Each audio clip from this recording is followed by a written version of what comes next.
Hey YouTube, it's Jake, and today I'm going to be talking to you all about sexuality. So, I've come to the understanding that most people don't understand sexuality when talking about it as a concept. So, instead, I'm going to take a mathematical approach to sexuality and talk to you all about what I like to call the heterosexual standard. So, I've come to the understanding that most people use heterosexuality as the point of comparison between entities. So anything that deviates away from heterosexuality is something that deviates from the norm. So homosexuality, asexuality, bisexuality are all things that aren't considered normal. Well, let's look at things this way.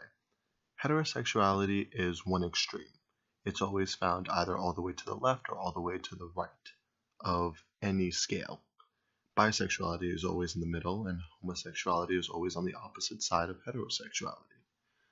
So instead of using heterosexuality as a standard, why don't we start using bisexuality as a standard, considering it's found all the way in the middle of the two extremes? I mean, it only makes sense, right? Bisexuality is located in the middle of the two extremes, so it can be considered the median. And anything that is far away from the median is less likely to occur, just like when people are taking statistics about the amount of time it takes to travel or how long it takes to brush your teeth. Things are less likely to occur as soon as they deviate from the median. So, thinking about it that way, heterosexuality, found all the way to the left or to the right, is a lot less likely to occur than bisexuality. And the same goes for homosexuality.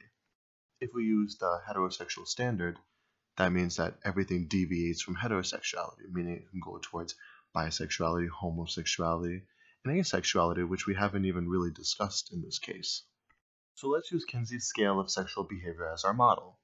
In the middle is equal amount of homo and heterosexual behavior. All the way to the left is exclusively heterosexual behavior. And all the way to the right we have exclusively homosexual behavior. Using the heterosexual standard, we have 6 different sexual behaviors that deviate from the median, or the standard. The same goes for exclusively homosexual behavior. In the middle, equal amount of homo and heterosexual behavior, there are only 3 different sexual behaviors that deviate from the standard. So mathematically speaking, bisexuality is a better point of comparison than heterosexuality is. So instead of using the heterosexual standard when addressing things that deviate from the median, why not use a bisexual standard, since it has less standard deviations away from what is considered normal? And that way we won't have one extreme dominating another extreme.